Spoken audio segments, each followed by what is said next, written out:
Start करते हैं हम आज की ये वीडियो जो हमारी हिंदी व्याकरण से संबंधित है। प्रश्न नंबर 1 है हमारा कि भाषा की सबसे छोटी इकाई ध्वनि होती है और इस ध्वनि को वर्ण कहा जाता है। कहने का मतलब समझिए कि भाषा की जो सबसे छोटी इकाई है उसके लिए हम क्या बोलते हैं, उसके लिए हम ध्वनि बोलते हैं और इसी ध्वनि को क्या कहा जाता है, वर्ण कहा जाता है। वर्णों का जो व्यवस्थित समूह है वही हमारा क्या है, वर्णमाला है। मतलब वर्णों का एक व्यवस्थित समूह वर्णमाला कहलाता है। हिंदी वर्णमाला में कुल वर्णों की संख्या, कुल अक्षरों की संख्या कितनी है, तो कुल जो अक्षर हैं हमारे वो हैं हमारे 52। कितने हैं, 52। अब बात करते हैं कि हिंदी वर्णमाला को कितने भागों में बांटा गया है। तो हिंदी की जो वर्णमाला है वो हमारी 2 भागों में बांटी गई है। एक है स्वर और एक है व्यंजन। एक है स्वर और एक है व्यंजन। ठीक है, अब बात करते हैं स्वर की। स्वर क्या होता है, तो स्वर वह वर्ण हैं जो स्वतंत्र रूप से बोले जाते हैं, अर्थात ऐसे वर्ण जिनको बोलने के लिए किसी अन्य की ज़रूरत नहीं होती है, उन्हें हम क्या कहते हैं, स्वर कहते हैं। स्वरों के प्रकार, स्वर 3 प्रकार के होते हैं। एक होता है मूल या ह्रस्व या लघु स्वर कहा जाता है, जिसके अंदर एक मात्रा का समय लगता है, उसको हम क्या बोलते हैं, उसके लिए हम बोलते हैं मूल, ह्रस्व या लघु स्वर। जो हमारे कौन कौन से हैं, आ, ई, उ और री, ये हमारे 4 क्या हैं, मूल ह्रस्व स्वर हैं। क्या हैं, मूल ह्रस्व स्वर हैं। दूसरा है हमारा दीर्घ स्वर। दीर्घ स्वर मतलब जहाँ पर 2 मात्राएं हमको दिखाई दे जाएं, जहाँ पर हमें 2 मात्राओं का समय दिखाई दे, वहाँ पर हमारा क्या होता है, दीर्घ स्वर होता है। उदाहरण के लिए बात करें, आ, ई, उ, ए, ऐ, ओ और औ, ये हमारे क्या हैं, ये हमारे हैं दीर्घ स्वर। नेक्स्ट है हमारा प्लुत स्वर। प्लुत स्वर का मतलब है कि एक ऐसा स्वर जिसका प्रयोग हम नाटक में, संवाद में या किसी को कोई दूर खड़ा है उसको, दूर खड़े हुए व्यक्ति को बुलाने में हम यूज करें, उसको हम क्या बोलते हैं, प्लुत स्वर बोलते हैं। इसका सबसे सटीक जो उदाहरण है वो है हमारा ओम शब्द। क्या है, ओम शब्द। ओम, इसमें बीच में जो 3 दिख रहा है, वो 3 मात्राओं को शो करता है। क्या करता है, 3 मात्राओं को दर्शाता है। जिन स्वरों के उच्चारण में बहुत कम समय लगता है वो हमारे मूल स्वर कहलाते हैं या ह्रस्व स्वर कहलाते हैं, या इन्हीं को हम लघु स्वर कहते हैं। जैसे आ, ई, उ, याद रखिएगा। मतलब जिन स्वरों के उच्चारण में बहुत कम समय लगता है वो हमारे क्या होते हैं, मूल स्वर या ह्रस्व स्वर कहलाते हैं। जिन स्वरों के उच्चारण में ह्रस्व स्वरों से अधिक समय लगता है उनको हम दीर्घ स्वर कहते हैं। जैसे आ, ई, उ। जिन स्वरों के उच्चारण में सबसे अधिक समय लगता है वो हमारे क्या होते हैं, प्लुत स्वर होते हैं। नेक्स्ट प्रश्न है हमारा, स्वरों की संख्या कितनी होती है। तो स्वरों की संख्या होती है हमारी 11। कितनी होती है, 11। स्वरों की संख्या होती है 11। कौन कौन से 11 हैं, आ, ई, बड़ा आ, ई, उ, री, ए, ऐ, ओ, औ। ये हमारे 11 क्या हैं, स्वर हैं। इसमें 2 हमारे क्या होते हैं, अयोगवाह होते हैं। क्या होते हैं, अयोगवाह। अगर बात करें तो कुल हमारे कितने हैं, कुल हमारे 13 स्वर हैं। कितने हैं, 13 स्वर। और अनुस्वार जो होता है, अनुस्वार के लिए हम इस तरह का एक यूज करते हैं चिन्ह। जैसे ये जो चिन्ह है हमारा, ये हमारा अनुस्वार का है। और विसर्ग के लिए हम 2 बिंदियाँ लगाते हैं, इन्हें हम क्या बोलते हैं, विसर्ग बोलते हैं। याद रखिएगा। नेक्स्ट देखते हैं स्वरों का वर्गीकरण। अब हम बात करते हैं कि स्वरों का वर्गीकरण कैसे किया गया है। तो मूल स्वर हैं हमारे आ, ई, उ और री। ये कितने होते हैं, ये संख्या में होते हैं 4। कितने होते हैं, संख्या में होते हैं 4। कितने, 4। दीर्घ स्वर हमारे आ, ई, उ, ए, ऐ, ओ, औ। ये होते हैं हमारे संख्या में 7। कितने होते हैं, संख्या में 7 होते हैं। दीर्घ संधि स्वर या सजातीय स्वर, इनको बोला जाता है आ, ई, उ। क्या बोला जाता है, आ, ई, उ। संयुक्त स्वर या विजातीय स्वर, ये हमारे होते हैं ए, ऐ, ओ, औ।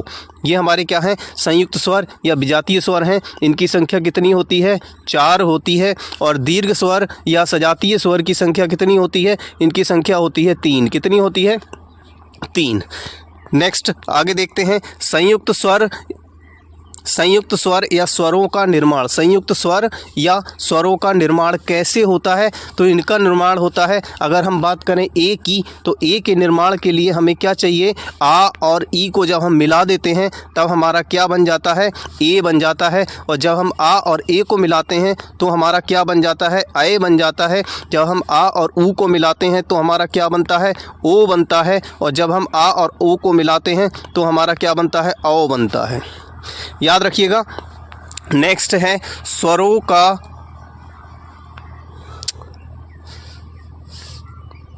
नेक्स्ट है, चलिए नेक्स्ट है हमारा स्वरों का उच्चारण स्थान। स्वरों का उच्चारण स्थान बात करते हैं। यहाँ पर कुछ स्वर कैसे कैसे उच्चारित किए जाते हैं। तो एक होता है हमारा कंठ स्वर। क्या होता है? कंठ स्वर मतलब कंठ से बोले जाने वाले स्वर कौन से होते हैं? तो ये होते हैं हमारे अ और आ। कौन से होते हैं? अ आ, ये हमारे कंठ से बोले जाते हैं। तालव्य स्वर कौन से होते हैं? तो तालव्य स्वर होते हैं ई और ई। ये क्या होते हैं हमारे तालव्य स्वर? ओष्ठ, उ, ऊ। क्या है? ये हमारे ओष्ठ स्वर हैं। मूर्धन्य स्वर हमारा री है। और कंठ तालव्य स्वर या कंठ ओष्ठ स्वर हमारे ए, ऐ और ओ, औ हैं। नेक्स्ट आगे देखते हैं। जीव के आधार पर स्वरों का उच्चारण स्थान क्या है? तो जीव के आधार पर हम स्वरों के उच्चारण स्थान की बात करेंगे तो जो अग्र स्वर हैं हमारे ई, ए, ऐ, क्या है? ई, ए, ऐ। और ये कितने हैं संख्या में? संख्या में हैं ये 4। कितने हैं? 4। मध्य स्वर की बात करें, मध्य स्वर होता है हमारा अ। और पश्च स्वर की बात करें, पश्च स्वर होता है हमारा आ, उ, ओ, औ। ये हमारे 5 क्या हैं? पश्च स्वर हैं। क्या हैं? पश्च स्वर। आगे चलते हैं। अब आते हैं हमारा व्यंजन। जो वर्ण स्वरों की सहायता से बोले तो जाते हैं, ठीक है, लेकिन जो वर्ण स्वरों की सहायता से बोले जाते हैं उन्हें हम क्या कहते हैं? व्यंजन कहते हैं। मतलब ऐसे वर्ण जो बिना स्वरों की सहायता के उच्चारित ना हो पाएँ व्यंजन कहलाते हैं। ये 6 प्रकार के होते हैं। कौन कौन से 6 प्रकार हैं? देखिए, स्पर्श व्यंजन। स्पर्श व्यंजन का से लेकर माँ तक, का से लेकर माँ तक जो हमारे व्यंजन हैं ये हमारे क्या है? स्पर्श व्यंजन है। उत्क्षिप्त या द्विगुण, द्विगुण मतलब इनमें 2 गुण दिखाई देंगे। तो उत्क्षिप्त या द्विगुण व्यंजन कौन कौन से हैं? तो ये है हमारे अड़ा और अड़ा। कौन कौन से हैं? अड़ा और अड़ा। अनुनासिक या नासिक, तो ये जो है हमारा यमंगणनम। क्या है? यमंगणनम। ये क्या है? अंगा, या, अड़ा, ना, मा। ये हमारा क्या है? यमंगणनम। ये हमारा क्या है? अनुनासिक या नासिक स्वर होता है, नासिक व्यंजन होता है। और ये कौन सा प्रत्येक वर्ग का कौन सा वर्ण होता है? 5वां वर्ण होता है। कौन सा वर्ण होता है? 5वां वर्ण। अब बात करते हैं अंतस्थ व्यंजन की। तो अंतस्थ व्यंजन कितने हैं? 4 हैं। कौन कौन से? य, र, ल, व। क्या है? य, र, ल, व। ऊष्म व्यंजन या संघर्षी व्यंजन, ये हमारे कितने हैं? ऊष्म व्यंजन मतलब एक ऐसा व्यंजन जिसका हम उच्चारण कर रहे हैं तो हमें थोड़ी सी ऊष्मा का आभास होता है। तो ये कौन से कितने व्यंजन हैं? ये भी हमारे संख्या में कितने हैं? 4 हैं। शा, शा, शा, हा। क्या है? क्या है? ऊष्म व्यंजन या संघर्षी व्यंजन मतलब जिनको उच्चारण करने में, जिनके उच्चारण करने में हमें ऊष्मा का एहसास होता है वो हमारे क्या होते हैं? ऊष्म व्यंजन या ऊष्म व्यंजन या संघर्षी व्यंजन होते हैं। ये भी संख्या में कितने होते हैं? 4 होते हैं। कितने होते हैं? 4। शा, शा, शाह। कौन से? शा, शा, शाह। याद रखिएगा, बहुत इंपॉर्टेंट है ये अंतस्थ व्यंजन और ऊष्म व्यंजन। हर परीक्षा में यहाँ से एक क्वेश्चन जरूर आता है कि अंतस्थ व्यंजन कौन कौन से हैं। तो याद रखिएगा, अंतस्थ व्यंजन केवल 4 होते हैं, या, रा, ला, वा। इनमें से कोई भी एक ऑप्शन आपको मिलेगा। और ऊष्म व्यंजन की बात करें तो ऊष्म व्यंजन कौन कौन से होते हैं? ऊष्म व्यंजन संघर्षी व्यंजन या ऊष्म व्यंजन, तो ये शा, शा, शाह हैं। ये भी आपको 100% आपके एग्जाम में मिलेंगे। बात करते हैं संयुक्त व्यंजन की। तो संयुक्त व्यंजन हमारे छ, त्र, ज्ञ और श्र, ये क्या है? संयुक्त व्यंजन है। संयुक्त व्यंजन क्यों बोला जाता है? क्योंकि ये 2-2 वर्णों के मेल से, 2-2 वर्णों के, 2-2 अक्षरों के मेल से बनते हैं, इसलिए इन्हें क्या बोल दिया जाता है? संयुक्त व्यंजन। अब बात करते हैं हम वर्ग तालिका की, कि वर्ग तालिका, वर्ग कैसे कैसे बनता है। तो का वर्ग में ये पहला वर्ग है। का वर्ग, जहाँ का लिखा है का हमारा ये पहला वर्ग है। कौन सा? ये पहला वर्ग है। और खा दूसरा वर्ग।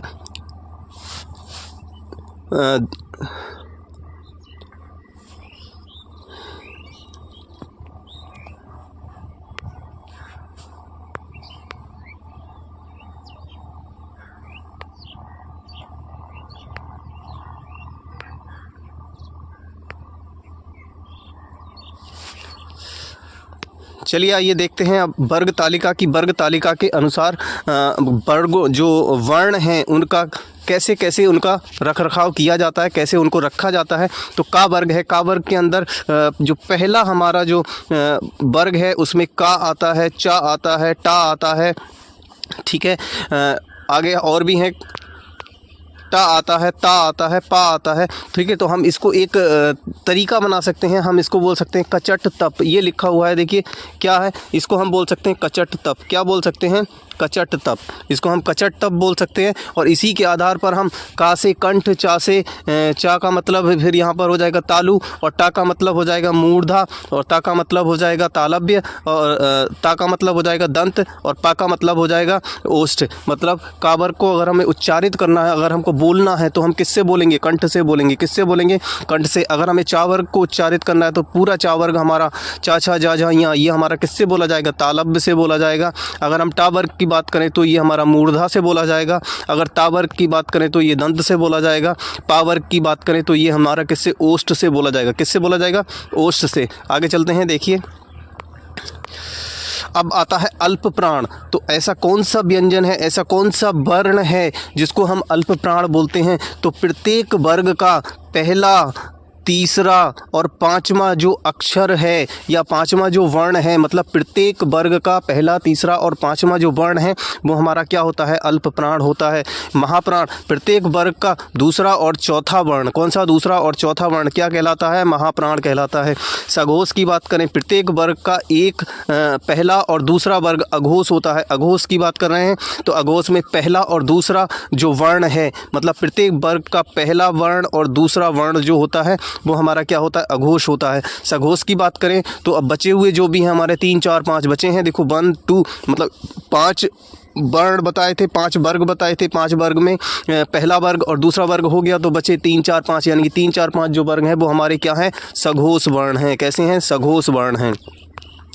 आगे चलते हैं, अंतस्थ व्यंजन। अंतस्थ व्यंजन देखिए मैंने बताया था अभी आपको, या, रा, ला, वा। क्या है? या, रा, ला, वा। अंतस्थ व्यंजन क्या है हमारे? या, रा, ला, वा। अर्धस्वर की बात करें तो अर्धस्वर हैं हमारे या और वा। क्या है? या और वा। पार्श्विक व्यंजन है ला, पार्श्विक व्यंजन ला। लुंठित रा, लुंठित रा। याद रखिएगा लुंठित में केवल और केवल एक ही व्यंजन आएगा, वो है रा, रा। ऊष्म संघर्षी व्यंजन शा, शा, शाह, जिनमें शा, शा, शा महाप्राण और हा क्या है? हा क्या है? महाप्राण सघोष है। हा क्या है? महाप्राण सघोष। याद रखिए अलग से भी आ जाता है कि हा कैसा है? महाप्राण सघोष है। और शा, शा, शा महाप्राण अघोष हैं। क्या है? अघोष हैं। याद रखिएगा संयुक्त व्यंजन छात्रा ज्ञाश्रा। क्या है? छात्रा ज्ञाश्रा। अब बात करते हैं व्यंजनों का निर्माण। व्यंजनों का निर्माण मतलब संयुक्त व्यंजनों का निर्माण कैसे होता है? तो संयुक्त व्यंजनों का जो निर्माण है उसके लिए अगर हमें छा बनाना है तो हम का और शा को मिला देंगे तो हमारा क्या बन जाएगा? छा बन जाएगा। छा, छा क्षत्रिय वाला छा बन जाएगा। ता और रा मतलब ता और रा को जब मिला देंगे तो क्या बनेगा? त्रा बनेगा। त्रा, त्रा मतलब त्रिशूल। जा और या को मिला देंगे तो क्या बनेगा? ज्ञा बनेगा। ज्ञा से ज्ञानी। शा और रा को मिला देंगे तो क्या बनेगा? श्रा, श्रा से श्रवण कुमार। याद रखिएगा ये बहुत इंपॉर्टेंट है और हमेशा पूछा जाता है कि बताइए का और शा को मिलाते हैं तो क्या बनता है? तो बताइएगा छा बनता है। मतलब अगर छा ऑप्शन होगा कि छा किन व्यंजनों को मिलाकर बनाया जाता है तो का प्लस शा हम जब करेंगे तो क्या बनेगा? हमारा छा। याद रखिएगा इस तरह से ये यहाँ से 4 क्वेश्चन ऑप्शन है, 4 क्वेश्चन निकल के आएंगे यहाँ से।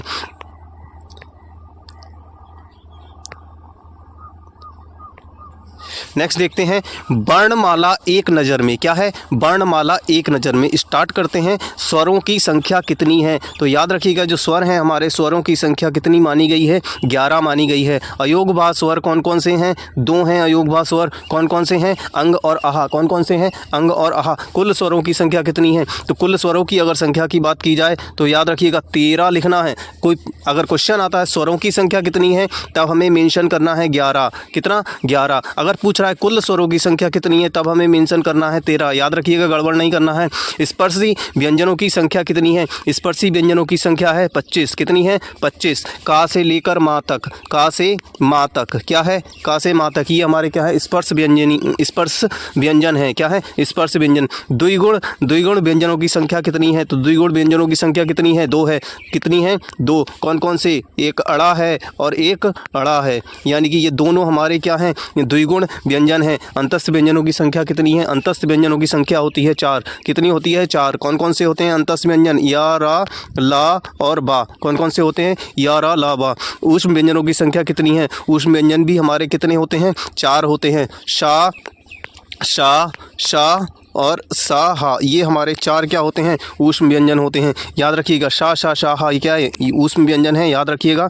नेक्स्ट देखते हैं संयुक्त व्यंजनों की संख्या कितनी है? संयुक्त व्यंजन अभी हमने बताए थे आपके लिए कि संयुक्त व्यंजन हमारे छा, त्रा, ज्ञा, श्रा यानी कि 4 होते हैं। अगर हम टोटल बात करें तो टोटल हमारे कितने होते हैं? 52 होते हैं। कितने होते हैं? 52। मतलब हिंदी वर्णमाला में कुल वर्णों की संख्या कितनी होती है? 52 होती है। हिंदी वर्णमाला में वर्णों की संख्या कुल कितनी होती है? 52 होती है, याद रखिएगा। तो आज की ये वीडियो का जो ये सेशन है वर्णमाला का, ये आज यहीं फिर समाप्त होता है। आगे की जो दूसरी वीडियो आपके लिए हम प्रस्तुत करूँगा उसमें आपका संज्ञा, सर्वनाम, क्रिया, विशेषण सारे के सारे एक साथ आपके एक ही वीडियो में आपके लिए प्रस्तुत किया जाएगा। तो नेक्स्ट वीडियो का इंतज़ार कीजिए, नेक्स्ट वीडियो को देखिएगा। Thank you so much. आज के लिए इतना ही। और सभी मेरे जो सब्सक्राइबर्स हैं उनसे मेरी रिक्वेस्ट है कि कृपया वीडियो को शुरू से लेकर अंत तक अवश्य देखा करिए, जिससे आपको पूरी तरह से जो आपको फ़ायदा है वो मिल सके। ठीक है। और चैनल को सब्सक्राइब कराइए, चैनल को शेयर कीजिए ज़्यादा से ज़्यादा, जिससे मैं अच्छी क्वालिटी में अच्छी तरह से आपके लिए वीडियो पेश कर सकूं। Thank you so much.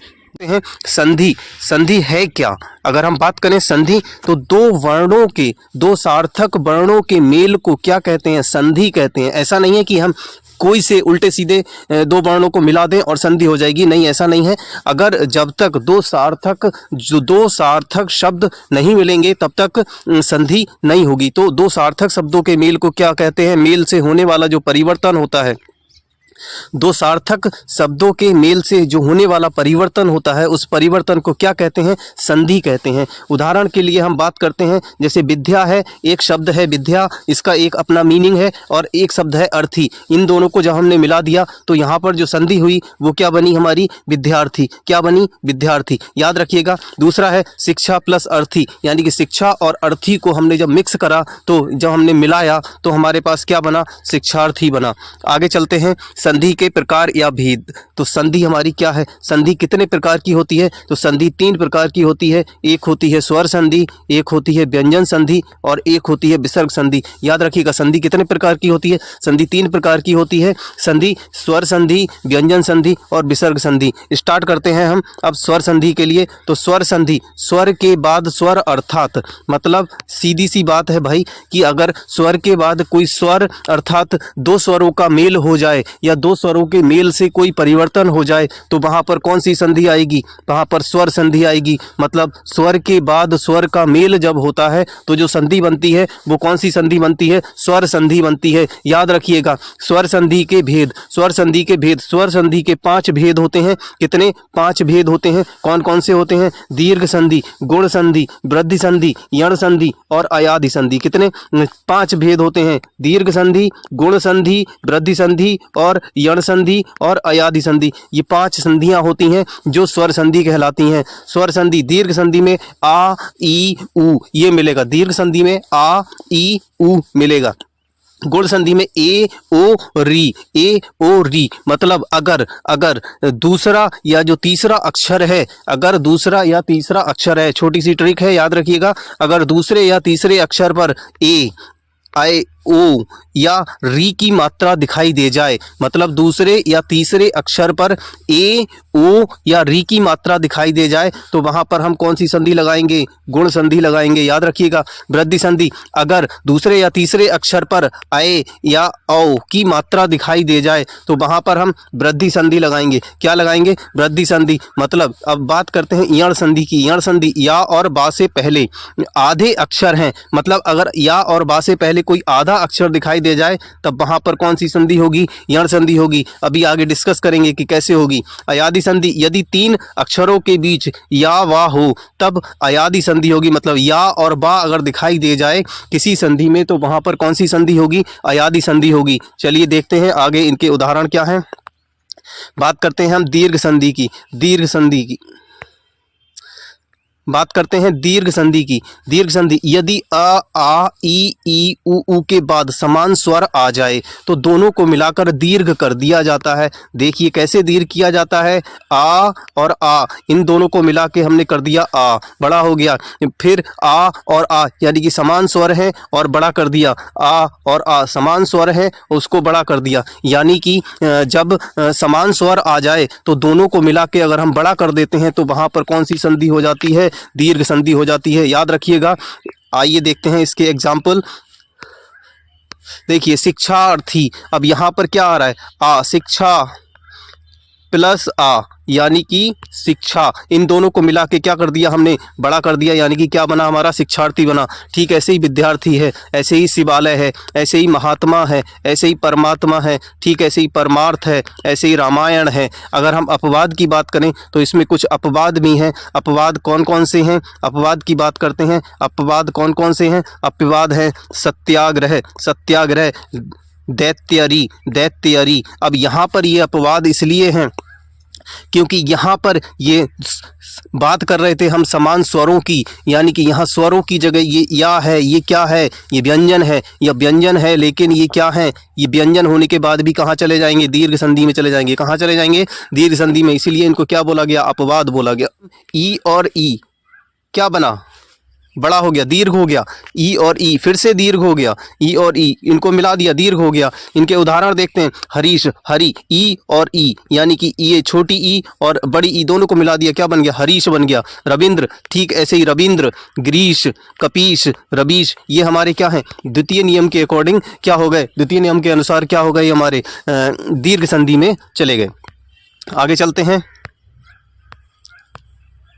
तीसरा नियम देखते हैं। तीसरा नियम कहता है कि जब सेम वही प्रोसीजर है कि दो छोटे छोटे या एक बड़ा एक छोटा या दोनों बड़ों को मिलाकर बड़ा कर देंगे। देखिए सब जगह बड़ा करा गया है, बड़ा करा गया है। उदाहरण देखते हैं, गुरुपदेश, गुरुपदेश क्या बना, गुरुपदेश, ये हमारा क्या है, दीर्घ संधि है। वधूत्सव, वधूत्सव क्या है, दीर्घ संधि है। लघुर्मी, लघुर्मी क्या है, ये भी दीर्घ संधि है। लघुत्तर, लघुत्तर भी क्या है, ये भी दीर्घ संधि है। याद रखिएगा दीर्घ संधि को कैसे हम आइडेंटिफाई करेंगे, कैसे हम चेक करेंगे कि दीर्घ संधि है। तो याद रखिएगा कि जो दो छोटे छोटे जो स्वर हैं उनको मिलाकर एक बड़ा स्वर बना दिया जाता है, बड़े में कन्वर्ट कर दिया जाता है, तब वहाँ पर हमारी क्या है, दीर्घ संधि बनती है। आगे चलते हैं, गुण संधि। गुण संधि हमने क्या बताया था अभी थोड़ी देर पहले जब हमने डिस्कस किया था, तो गुण संधि के लिए हमने बताया था कि जो ट्रिक है हमारी, वो ट्रिक ये है कि पहले दूसरे या तीसरे, जो दूसरा या तीसरा वर्ण है वहाँ पर ए,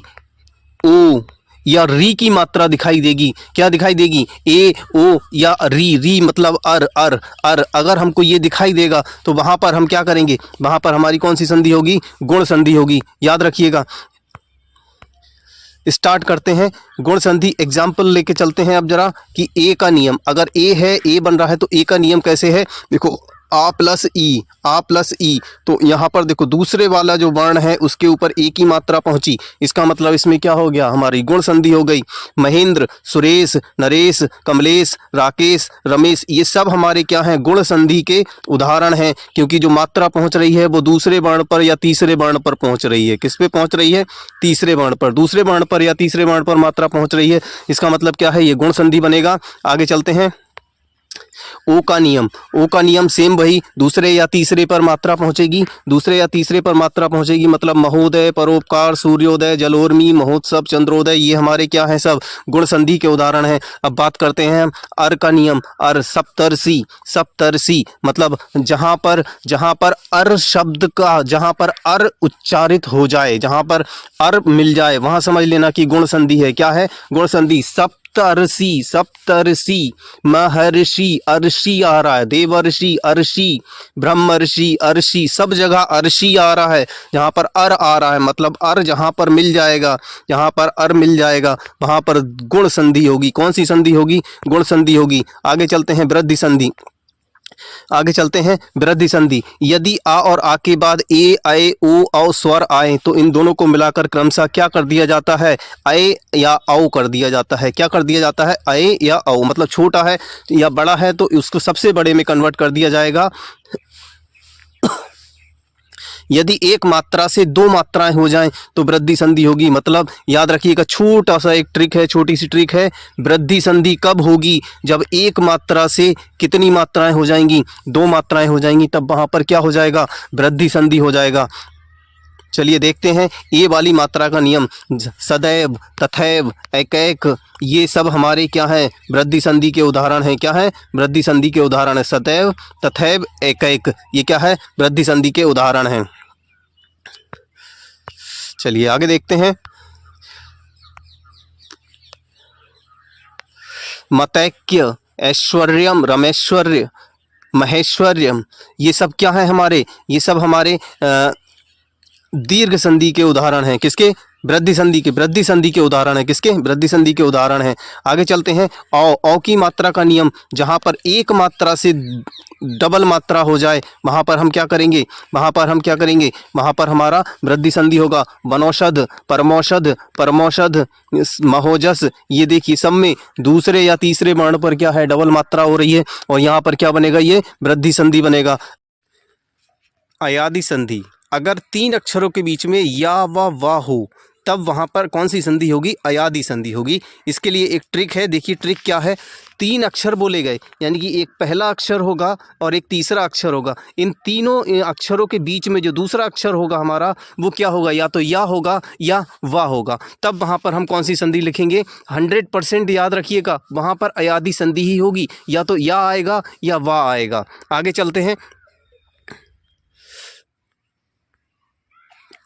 या का नियम, या होगा तब कैसे या होगा? देखिए या का नियम, जैसे नयन है, आए, क्या आया? आए। याद रखिएगा यहाँ पर आए, आए, अब या आव, जब हम उच्चारण करेंगे तब ये वर्ण दिखाई देंगे। जब हम उच्चारण करेंगे तो हमें ये वर्ण दिखाई देंगे। जैसे हमने पहला करा नयन, अयन, क्या आया? अयन, आए आया। नायक, आयक, आए, आए, क्या आया? आए। देखिए जो मैं बोल रहा हूँ वही आएगा। गायक, आए, गाय, गायिका, आयिका, गायिका, देखिए आए आया। नायिका, शयन, शयन, अयन, अयन, आया, आए आया। चयन, चयन, मतलब फिर से आए आया। अब बात करते हैं हम वा के नियम की, कि वा का नियम कैसे आता है। तो वा का नियम देखिए, पोवन, क्या है? पवन, अवन, अब आया। देखिए मैंने आपसे बोला या तो आए, आए आएगा, यहाँ पर क्या आएगा? या के नियम में आए या आए आएगा, और बा के नियम में अब या आव आएगा। क्या आएगा? अब या आव आएगा। यानी कि भवन, अवन, अब आ रहा है। भावुक, उक, पवित्र, पवित्र, श्रावण, नाविक, धावक, आव, देखिए आ रहा है ना आव। तो यही क्या है? इसका बा का नियम है। यहाँ पर कौन सी संधि होगी? अयादि संधि होगी। कौन सी संधि होगी? अयादि संधि। याद रखिएगा यहाँ पर अयादि संधि होगी। आगे चलते हैं। नेक्स्ट है हमारा व्यंजन संधि। क्या है? व्यंजन संधि। ठीक है, जिस पर हो बिंदी, क्या है? ट्रिक याद रखिएगा, जिस पर हो बिंदी वहाँ पर होगी व्यंजन संधि। क्या है? जिस पर हो बिंदी वहाँ मिलेगी व्यंजन संधि। क्या मिलेगी? जहाँ पर बिंदी होगी वहाँ पर व्यंजन संधि मिलेगी। याद रखिएगा। और दूसरा नोट है कि जिसमें डेढ़ व्यंजन आए, जिसमें डेढ़ व्यंजन मतलब एक व्यंजन पूरा और एक व्यंजन आधा, जहाँ पर डेढ़ व्यंजन आए वहाँ क्या होगा? व्यंजन संधि होगा। ट्रिकी हिंदी है, आराम से ध्यान से धैर्यपूर्वक पढ़िएगा, बहुत मज़ा आने वाला है, बहुत मज़ा आने वाला है। याद रखिएगा, मतलब जहाँ पर डेढ़ अक्षर दिखाई देगा वहाँ पर क्या होगा? व्यंजन संधि होगी। चलिए बात करते हैं कि डेढ़ अक्षर कैसे होगा। देखिए डेढ़ अक्षर, हमने बोला डेढ़ अक्षर है। देखो सा पूरा है और आधा ना है, यानी कि समसार। क्या है? समसार, संसार बना, डेढ़ अक्षर आया। संपूर्ण, सा माँ आधा आ गया, पा पूरा आ गया, यानी कि संपूर्ण। क्या हो गया? डेढ़ अक्षर आ गया, यानी कि कौन सी संधि है? व्यंजन संधि है। याद रखिएगा। आगे चलते हैं। ता संबंधी नियम व्यंजन संधि का, ता के बाद यदि ला हो, ता के बाद क्या हो? ता के बाद यदि ला हो तो ता का आधा ला, यानी कि आधा ला हो जाता है। क्या हो जाता है? ता के बाद अगर कहीं पर ला दिखाई दे जाए, ठीक है, तो जो आगे वाला जो ला है उसके अनुसार क्या हो जाएगा? आधा ला हो जाएगा। कैसे होगा? देखिए तत्लीन। क्या है? तत्लीन, तत्लीन, ता के बाद क्या आया? ला आया, यानी कि हमने क्या बोला? आधा ला हो जाएगा, यानी कि देखिए क्या हुआ? तल्लीन। उत्लेख यानी कि उल्लेख, उत्लंघन यानी कि क्या हुआ, उल्लंघन, क्या हुआ, उल्लंघन। खतलास यानी कि क्या हो गया, खल्लास, खल्लास, याद रखिएगा, खल्लास। ठीक ऐसे ही होगा। उत्लास यानी कि उल्लास, क्या हो गया, उल्लास। चलिए आगे चलते हैं।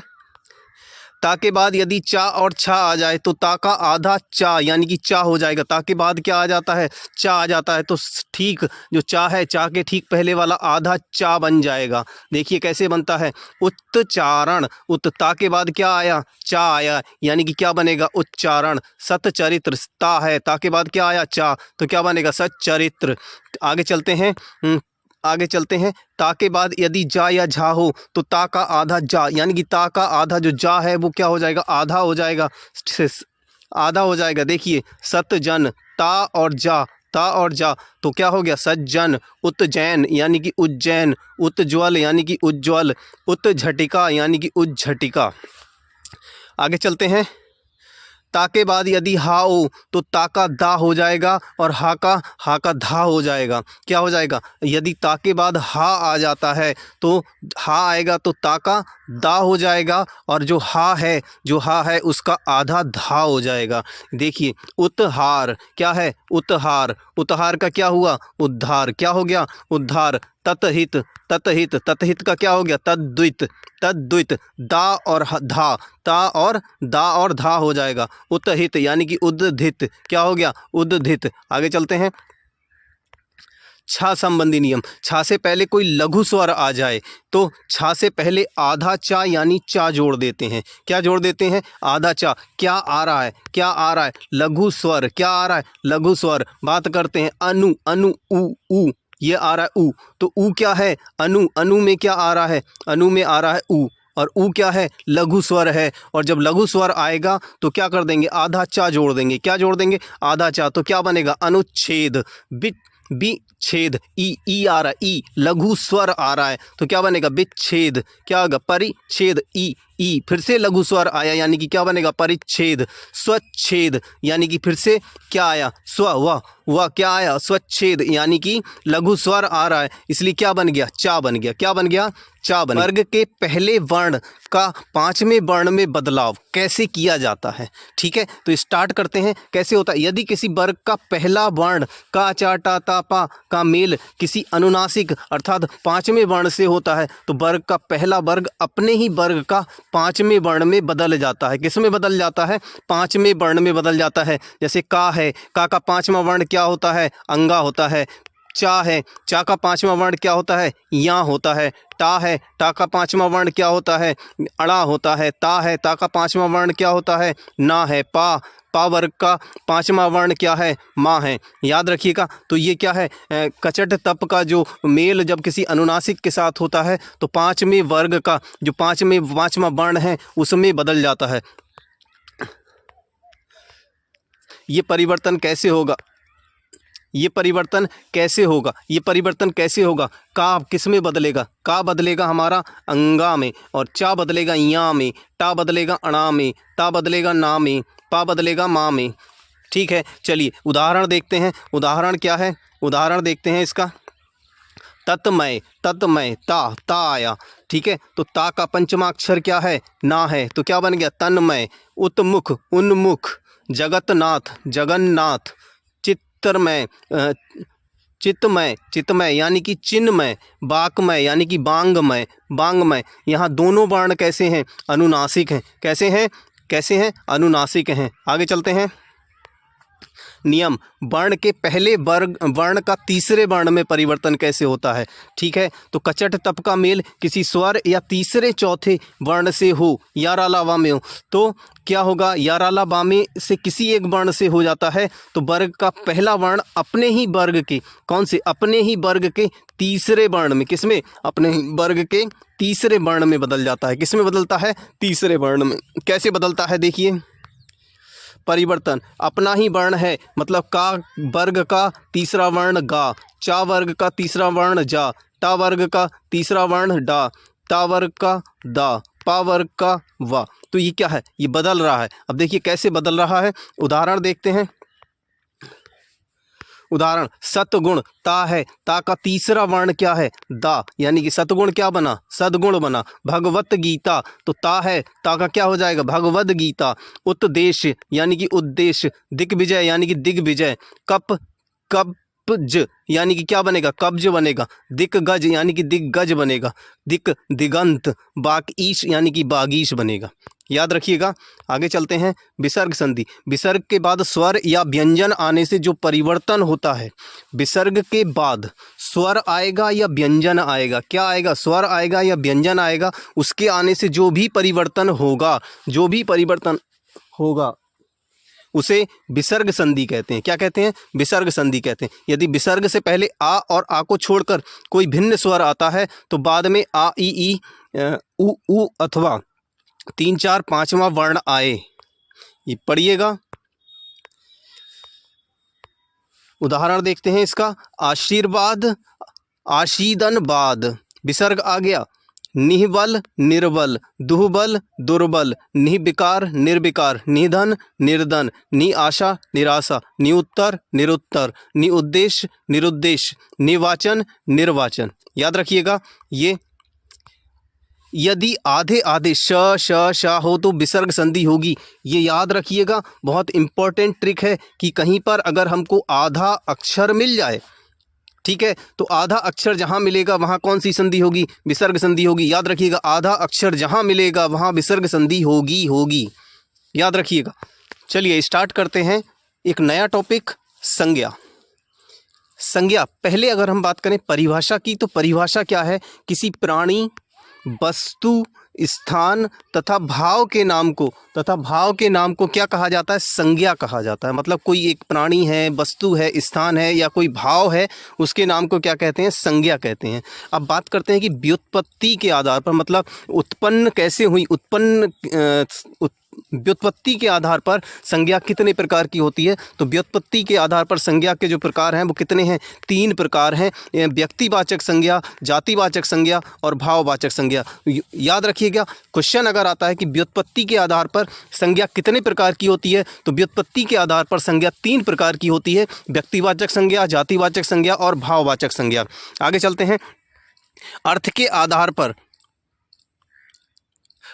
आधार पर संज्ञा कितने प्रकार की होती है, तो अर्थ के आधार पर जो संज्ञा है हमारी, वो हमारी 5 प्रकार की होती है। व्यक्तिवाचक संज्ञा, जातिवाचक संज्ञा, समूहवाचक संज्ञा, द्रव्यवाचक संज्ञा और भाववाचक संज्ञा। अर्थ के आधार पर संज्ञा 5 प्रकार की होती है। याद रखिएगा। अब इन्हें एक्सप्लेन करते हैं एक एक करके।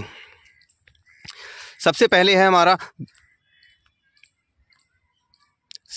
है हमारा व्यक्तिवाचक संज्ञा। वह संज्ञा जो एक व्यक्ति और एक वस्तु और एक स्थान का बोध कराए, उसे हम क्या बोलते हैं, व्यक्तिवाचक संज्ञा बोलते हैं। मतलब यहाँ पर एक व्यक्ति होगा, एक वस्तु होगी, एक स्थान होगा, अगर इसका बोध कराता है तो वहाँ पर क्या होगा, व्यक्तिवाचक संज्ञा होगा। जो एक से अधिक का बोध कराए वहाँ पर जातिवाचक संज्ञा होगी। क्या होगी, जो एक से अधिक का बोध कराता है वहाँ पर जातिवाचक संज्ञा होगी। उदाहरण के लिए हम बात करते हैं गंगा, हिमालय, रामपुर, भारत, पवन, पाकिस्तान, काला सागर, सूर्य। ये क्या हैं, ये हमारे व्यक्तिवाचक संज्ञा हैं। क्या है, व्यक्तिवाचक संज्ञा। आगे देखते हैं जातिवाचक संज्ञा।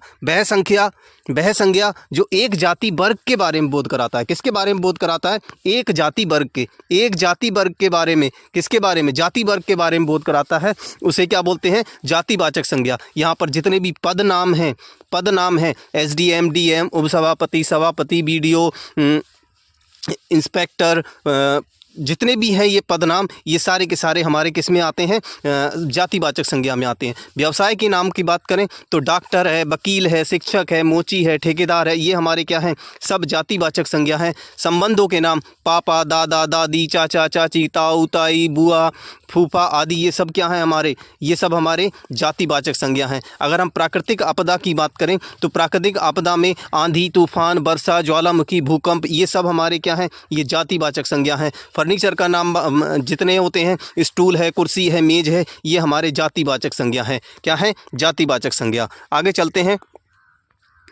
समूहवाचक संज्ञा, वह संज्ञा जो एक समूह वर्ग के बारे में बोध कराती है, समूहवाचक संज्ञा कहलाती है। क्या है? वह संज्ञा जो एक समूह वर्ग के बारे में, एक समूह को शो करेगी, एक समूह को बताएगी, वहाँ पर समूहवाचक संज्ञा होगा। जैसे कक्षा हो गया, पुलिस हो गया, परिवार हो गया, परिषद हो गया, सभा हो गया, मेला हो गया, संसद हो गया, गुच्छा, झुंड, चुनाव, समिति, आयोग, बारात, सेना, संगठन, पंच, मोर्चा, दल, पार्टी, गिरोह, कर्मचारी, अधिकारी, पुस्तकालय। अगर ये सब हैं तो वहाँ पर क्या है? समूहवाचक संज्ञा है। वह संज्ञा जिससे माप तोल जिससे माप तोल के बारे में जानकारी मिलती है, जिसको गिना ना जा सके, मतलब ऐसी संज्ञा जिसको मापा जा सके, जिसको तोला जा सके, लेकिन उसे गिना ना जा सके, उसे क्या कहते हैं? उसे द्रव्यवाचक संज्ञा कहते हैं। क्या कहते हैं? द्रव्यवाचक संज्ञा। याद रखिएगा, वह संज्ञा जिससे मापा जा सके, तोला जा सके, लेकिन गिना ना जा सके, उसे क्या बोलेंगे हम? द्रव्यवाचक संज्ञा बोलेंगे। जैसे दूध है, दही है, सोना, चांदी, पीतल, पनीर, कपड़ा, घी, लकड़ी, मक्खन, चावल, गेहूं, तेल, चाय, पानी, ये सब हमारे क्या हैं? द्रव्यवाचक संज्ञा हैं। याद रखिएगा, द्रव्यवाचक संज्ञा। आगे चलते हैं भाववाचक संज्ञा। भाववाचक संज्ञा, वह संज्ञा जो गुणधर्म, स्वभाव और भाव के बारे में बोध कराती है, भाववाचक संज्ञा कहलाती है। जैसे हम बात करें, क्रोध है, क्रोध क्या है? एक तरह का भाव है। दया क्या है? एक तरह का भाव है। ममत्व क्या है? ममत्व क्या है? एक तरह का भाव है। ईमानदारी क्या है? एक तरह का भाव है। तो ये सब क्या है? हमारी भाववाचक संज्ञा है। मिठास है, खुजली है, ईर्ष्या है, चुभन है, ये सब भाववाचक संज्ञा हैं। आगे चलते हैं सर्वनाम। सर्वनाम का शाब्दिक अर्थ है सबका नाम। क्या है? सबका नाम। सर्वनाम का शाब्दिक अर्थ क्या होता है? सबका नाम होता है। जो शब्द संज्ञा के स्थान पर प्रयुक्त किए जाते हैं वे क्या कहलाते हैं? सर्वनाम कहलाते हैं। मतलब ऐसे शब्द जो संज्ञा के स्थान पर प्रयोग किए जाते हैं वो क्या है? सर्वनाम है। कितने सर्वनाम हैं? तो 11 सर्वनाम है। हिंदी में सर्वनाम कितने हैं? 11 हैं। याद रखिएगा। सर्वनाम के भेद कितने हैं? सर्वनाम के भेद हैं 6। कितने भेद हैं? 6। निश्चयवाचक सर्वनाम क्या है? निश्चयवाचक सर्वनाम, अनिश्चयवाचक सर्वनाम, प्रश्नवाचक सर्वनाम, संबंधवाचक सर्वनाम, निजवाचक सर्वनाम, पुरुषवाचक सर्वनाम। कितने हैं? 6 हैं। निश्चय, अनिश्चय, प्रश्न, संबंध, निज, पुरुष, ये 6 क्या हैं? हमारे सर्वनाम के भेद हैं। निश्चयवाचक सर्वनाम में यह, वह, ये और बे, ये क्या है? निश्चय है। अनिश्चयवाचक में कोई या कुछ मिलेगा। क्या मिलेगा? कोई या कुछ। प्रश्नवाचक सर्वनाम में क्वेश्चन मार्क मिलेगा, यानी कि प्रश्नवाचक चिन्ह मिलेगा। संबंधवाचक सर्वनाम जो, सो, जिसका, जिसकी। निश्चयवाचक, निजवाचक स्वयं, आप, खुद। पुरुषवाचक उत्तम, मध्यम, अन्य। चलिए अब इनको एक्सप्लेन करते हैं। निजवाचक सर्वनाम में किसी निश्चित वस्तुओं के होने का बोध हो। निजवाचक में क्या? किसी निश्चित वस्तु के होने का बोध होता है। किसका बोध होता है? निश्चित वस्तु के होने का बोध होता है। जैसे यह कार मेरी है, यह मेरी कार है, वह मेरा घर है, वे तुम्हारे पति हैं। मतलब एक निश्चित है कि यही है, ये कार मेरी। ऐसा नहीं है कि किसी दूसरे की कार को मैं बोल दूंगा कि ये मेरी कार है। ठीक है, ये घर मेरा है, मेरा ही घर है ना, किसी और के घर तो नहीं बोल रहे हैं ना। तो मेरा घर है मतलब मेरा घर है।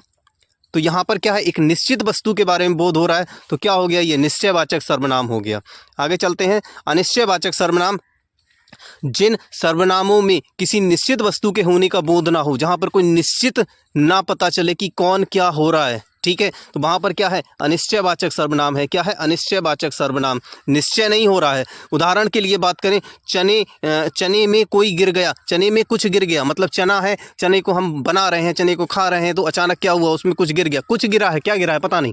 ठीक है, तो वहाँ पर क्या है? अनिश्चय है। निश्चय निश्चित नहीं हो रहा है, लेकिन कुछ गिरा है। रीना को कोई मिल गया, रीना को कोई मिल गया, क्या पता कौन मिला। तो यहाँ पर क्या है? अनिश्चयवाचक सर्वनाम है।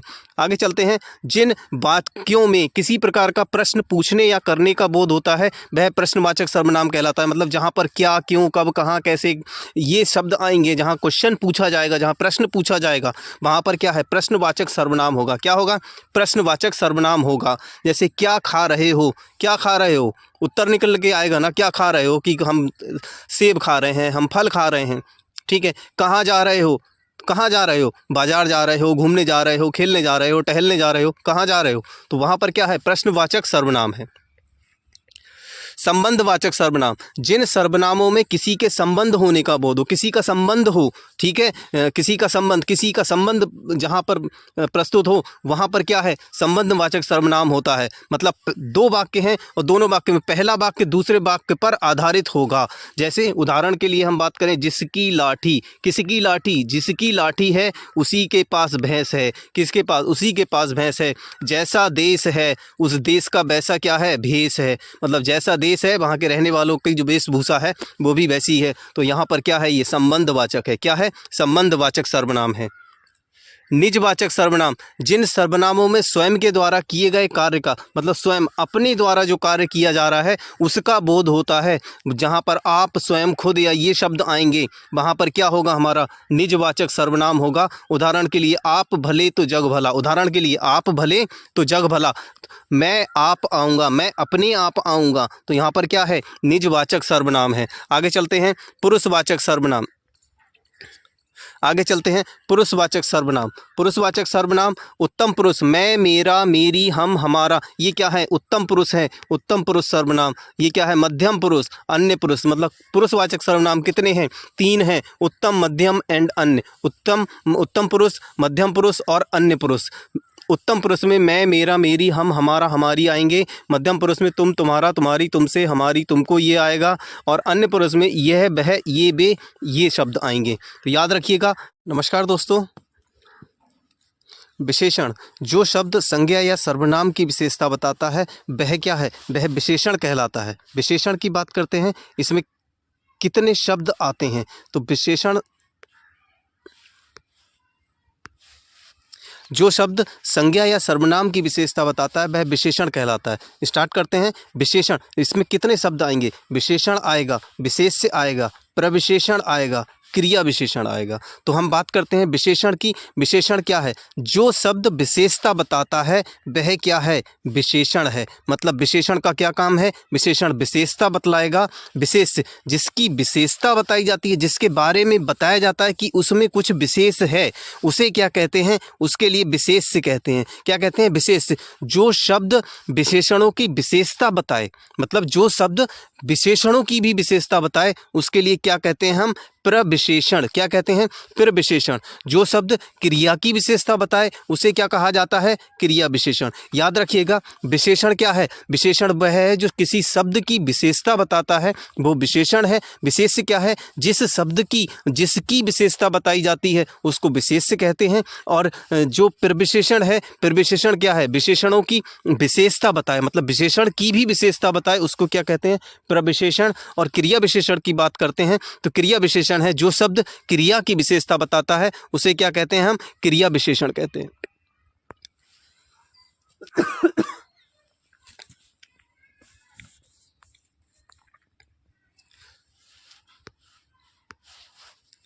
विशेषण के भेद या प्रकार। अब बात करते हैं कि विशेषण के कितने भेद होते हैं, कितने प्रकार होते हैं। तो विशेषण के 4 भेद होते हैं। एक होता है सार्वनामिक विशेषण, एक होता है संख्यावाचक विशेषण, एक होता है गुणवाचक विशेषण और एक होता है परिमाणवाचक विशेषण। याद रखिएगा, विशेषण के 4 भेद, सार्वनामिक, संख्यावाचक, गुणवाचक एवं परिमाणवाचक। याद रखिएगा। चलिए आगे बढ़ते हैं। सार्वनामिक विशेषण, जो सर्वनाम ठीक संज्ञा से पहले आता है। किससे पहले आता है, सार्वनामिक, मतलब संज्ञा से पहले जो विशेषण आएगा वही हमारा क्या होगा, सार्वनामिक विशेषण होगा। ये 2 प्रकार के होते हैं, एक मौलिक सार्वनामिक विशेषण और एक यौगिक सार्वनामिक विशेषण। बात करते हैं संख्यावाचक विशेषण की। वे शब्द जो संज्ञा अथवा सर्वनाम की संज्ञा का बोध कराते हैं, मतलब संज्ञा है, सर्वनाम है, उसकी संख्या है, उसकी कितनी संख्या है, इस संख्या का बोध कराते हैं। वहाँ पर क्या होता है, संख्यावाचक विशेषण होता है। क्या होता है, संख्यावाचक, मतलब संज्ञा और सर्वनाम की संख्या कितनी है इसका बोध कराएगा। वहाँ पर क्या होगा, संख्यावाचक सर्वनाम होगा। दो तरह का होता है संख्यावाचक सर्वनाम, एक निश्चित निश्चित संख्यावाचक होता है, एक अनिश्चित संख्यावाचक होता है। क्या होता है? निश्चित संख्यावाचक और अनिश्चित संख्यावाचक। उदाहरण के लिए हम लेके चलते हैं। उदाहरण है, कक्षा में 50 विद्यार्थी हैं। कक्षा में 50 विद्यार्थी हैं। अब 50 विद्यार्थी हैं यानी कि कितनी? एक निश्चित संख्या है। सुमन का सुपर टेट में 5वां स्थान आया है, तो यहाँ पर क्या है? 5वां स्थान एक निश्चित स्थान है। बारात में कुछ लोग आए हैं, कुछ लोग आए हैं, कितने आए हैं नहीं पता, कुछ लोग आए हैं, तो यहाँ पर क्या है? अनिश्चित संख्यावाचक विशेषण है। क्या है? अनिश्चित संख्यावाचक विशेषण। आगे चलते हैं, गुणवाचक विशेषण। गुणवाचक विशेषण जो शब्द संज्ञा अथवा सर्वनाम के गुणधर्म और स्वभाव के बारे में बोध कराते हैं वे क्या हैं? गुणवाचक विशेषण हैं। ये कितने प्रकार के होते हैं? ये 5 प्रकार के होते हैं। कौन कौन से 5 प्रकार हैं? एक है कालबोधक विशेषण, एक है रंगबोधक विशेषण, एक है आकार बोधक विशेषण, एक है दशाबोधक विशेषण और एक गुणबोधक विशेषण। स्टार्ट करते हैं। कालबोधक विशेषण क्या है? कालबोधक विशेषण है यानी कि पुराना, नया, आधुनिक, प्राचीन, ताज़ा, मौसमी, ये क्या है? कालवाचक है। रंगबोधक काला, पीला, नीला, लाल, हरा, सफ़ेद, ये क्या है? रंगवाचक विशेषण है। आकारवाचक विशेषण यानी कि तिकोना, चौकोर, गोला, गोल या वर्गाकार, ये क्या है? हमारे आकार है, तो आकार बोधक विशेषण बनेगा। दशाबोधक यानी कि लंबा है, मोटा है, कैसी दशा है, वो क्या है? हमारा दशाबोधक विशेषण है। गुणबोधक ईमानदार, बेईमान, सुंदर, अच्छा, कपटी, ये क्या है? ये हमारा गुणबोधक विशेषण है। आगे चलते हैं, परिमाणवाचक विशेषण। जिन विशेषणों से संज्ञा अथवा सर्वनाम के परिमाण का बोध होता है, संज्ञा अथवा सर्वनाम के परिमाण का बोध होता है, उसे क्या कहते हैं? परिमाणवाचक विशेषण कहते हैं। जैसे राधा ने 1 लीटर दूध पी लिया, यानी कि 1 लीटर, यानी कि एक परिमाण आया कि उसने 1 लीटर दूध पी लिया। नीलिमा ने साड़ी 6 मीटर लंबी है, तो उसकी जो साड़ी है वो कितनी है? 6 मीटर लंबी है। एक परिमाण, एक मात्रा पता चल रहा है, तो यहाँ पर क्या है? परिमाणवाचक विशेषण है। आगे चलते हैं, क्रिया।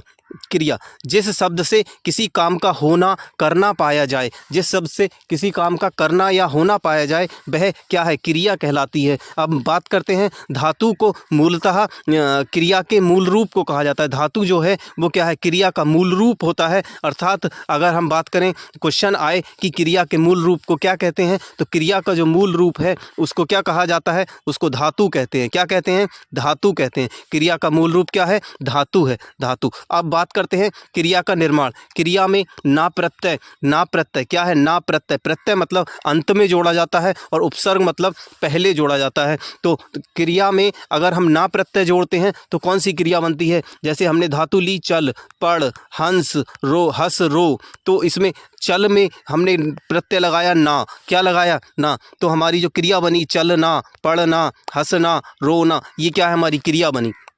आगे चलते हैं, क्रिया के भेद या प्रकार। क्रिया कितने प्रकार की है? क्रिया हमारी 2 प्रकार की होती है। एक होती है सकर्मक क्रिया और एक होती है अकर्मक क्रिया। क्या है? क्रिया कितने प्रकार की है? 2 प्रकार की है। एक हम होती है सकर्मक क्रिया, एक होती है अकर्मक क्रिया। याद रखिएगा, सकर्मक क्रिया जिस क्रिया में कर्म हो या कर्म होने की संभावना हो। क्या हो? कर्म हो या कर्म होने की संभावना हो। कर्म हो या कर्म होने की संभावना हो, तब वहाँ पर क्या है? वहाँ पर सकर्मक क्रिया होती है। कौन सी क्रिया होती है? सकर्मक क्रिया होती है। जैसे राम फल खाता है, तो यहाँ पर फल क्या है? फल क्या है? कर्म है। क्या है? कर्म है। तो कर्म की संभावना है, यानी कि कर्म है यहाँ पर अवेलेबल। अब यहाँ पर क्या है? अगर हम इसमें एक शब्द लगाएं क्या, अगर क्या लगाने से, शब्द क्या लगाने से हमें उत्तर मिल जाता है, क्या लगाने से हमें उत्तर मिल जाता है, तो वहाँ पर क्या है? सकर्मक क्रिया है। याद रखिएगा, छोटी सी ट्रिक है कि अगर वाक्य में हमें क्या लगाने से उत्तर मिल जाए तो वहाँ पर क्या होगी? सकर्मक क्रिया होगी। राम क्या खाता है? राम फल खाता है। राम क्या गाता है? राम गाना गाता है। राम क्या लिखता है? राम पत्र लिखता है। तो यहाँ पर हर बार में हमें क्या है? क्या को हटाने पे उत्तर मिल रहा है। तो राम क्या खा रहा है? फल खा रहा है। राम क्या कर रहा है? राम गाना गा रहा है। राम क्या लिख रहा है? राम पत्र लिख रहा है। तो यहाँ पर हमें उत्तर मिल रहा है, यानी कि यहाँ पर क्या है? सकर्मक क्रिया है। अकर्मक क्रिया जिस क्रिया में कर्म हो ही नहीं, जिसमें कर्म ना हो, वहाँ पर क्या है? वहाँ पर क्या होता है? वहाँ पर अकर्मक क्रिया होती है। अकर्मक क्रिया होती है। ट्रिक की बात करें, अगर काम खुद पर हो, अगर काम किस पर हो? खुद पर हो, तो वहाँ क्या होगी? अकर्मक क्रिया होगी। काम खुद पर किया जा रहा है, इसलिए वहाँ क्या है? अकर्मक क्रिया है। अकर्मक क्रिया। क्रिया के अन्य भेद या प्रकार। तो क्रिया के जो अन्य भेद होते हैं, एक होती है पूर्वकालिक क्रिया, एक होती है द्विकर्मक क्रिया, संयुक्त क्रिया, प्रेरणार्थक क्रिया, सहायक क्रिया। क्या है? पूर्वकालिक क्रिया, द्विकर्मक क्रिया, संयुक्त क्रिया, प्रेरणार्थक क्रिया और सहायक क्रिया। पूर्वकालिक क्रिया, पूर्वकालिक क्रिया जब कर्ता एक क्रिया को समाप्त करके दूसरी क्रिया प्रारंभ करता है। क्या करता है कर्ता? जब कर्ता एक क्रिया तो समाप्त कर ली, बिल्कुल समाप्त हो गई, और उसने क्या करा? दूसरी क्रिया को प्रारंभ कर लिया, तब वो क्या है बेटा? पूर्वकालिक क्रिया है। क्या है? पूर्वकालिक क्रिया। उदाहरण के लिए बात करते हैं, रीना खाना खाकर सो गई। तो रीना ने पहला काम क्या करा? खाना खाया, और उसके बाद दूसरी क्रिया स्टार्ट हो गई उसकी, और वो क्या है? वो क्या है कि खाना खाकर सो गई। तो यहाँ पर अगर हम पहचान की बात करें तो पूर्वकालिक क्रिया की जो पहचान है वो क्या है? उसमें कर मिलेगा या करके मिलेगा? क्या मिलेगा? करके। ठीक है, जैसे दुष्यंत पानी पी के सो गया, तो पहला काम क्या था? पानी पिया। दूसरा काम क्या था? पी के, यानी कि के आया। ठीक है, राम पत्र लिख कर चला गया, तो पहले उसने क्या करा? पत्र लिखा, पूर्वकाल, यानी कि पहला क्या काम करा? पत्र लिखने का काम करा, उसके बाद चला गया, उसके बाद चला गया, तो ये क्या है? पूर्वकालिक क्रिया है। आगे चलते हैं, द्विकर्मक क्रिया, जिस क्रिया में दो कर्म होते हैं। क्या होते हैं? दो कर्म होते हैं, वह क्या है? द्विकर्मक क्रिया है। क्या है? द्विकर्मक क्रिया। रीना ने बच्चों को अंग्रेजी पढ़ाई। क्या है? रीना ने बच्चों को अंग्रेजी पढ़ाई। अध्यापक ने बच्चों को हिंदी पढ़ाई। अध्यापक ने बच्चों को हिंदी पढ़ाई। यहाँ पर द्विकर्म है, द्विकर्म है। देखो यहाँ पर ये बच्चा, ये कर्म है, और यहाँ अंग्रेजी कर्म है, यानी कि, और वर्ब क्या है? यानी कि क्रिया क्या है? पढ़ाई। तो जहाँ जिस वाक्य में क्रिया में दो कर्म हो, वो क्या है? हमारा द्विकर्मक क्रिया होती है। आगे चलते हैं, संयुक्त क्रिया, जब कोई क्रिया दो क्रियाओं के संयोग से निर्मित होती है। क्या है? जब कोई क्रिया दो क्रियाओं के संयोग से निर्मित होती है तो वो संयुक्त क्रिया कहलाती है। पहचान, जहां आवाज़ या ध्वनि में बल लगाना पड़े, जैसे जाने दो, जाने दो, जहाँ थोड़ा सा बल लगाना पड़ रहा है, थोड़ा तेज बोलना पड़ रहा है, वहाँ पर क्या है? वहाँ पर क्या है? वहाँ पर संयुक्त क्रिया होती है। मैंने किताब पढ़ ली, मैंने किताब पढ़ ली। रीना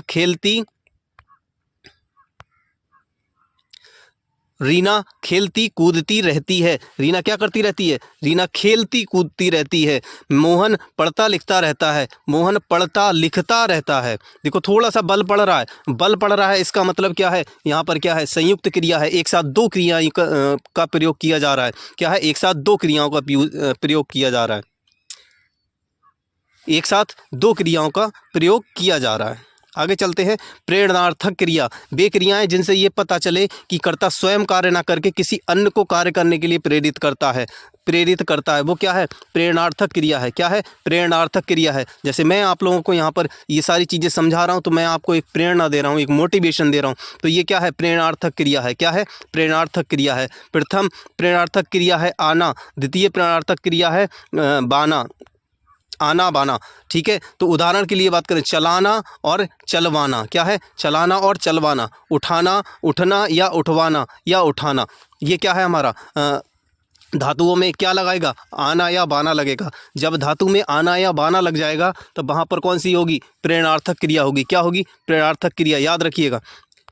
सहायक क्रिया, सहायक क्रिया, सहायक क्रिया क्रिया के साथ जुड़कर उसके अर्थ को स्पष्ट और पूर्ण करती हैं। क्या करती हैं? स्पष्ट और पूर्ण करती हैं। जैसे हैं, हूँ, है, था, थी, थे, ता, ती, ते, गा, गी, गे। ये क्या है? ये क्या है? ये हमारी सहायक क्रियाएं हैं। क्या है? सहायक क्रिया हैं। वह स्कूल जाती है, वह स्कूल जाती है। वह खाना खाएगा, वह खाना खाएगा। ये क्या है हमारी?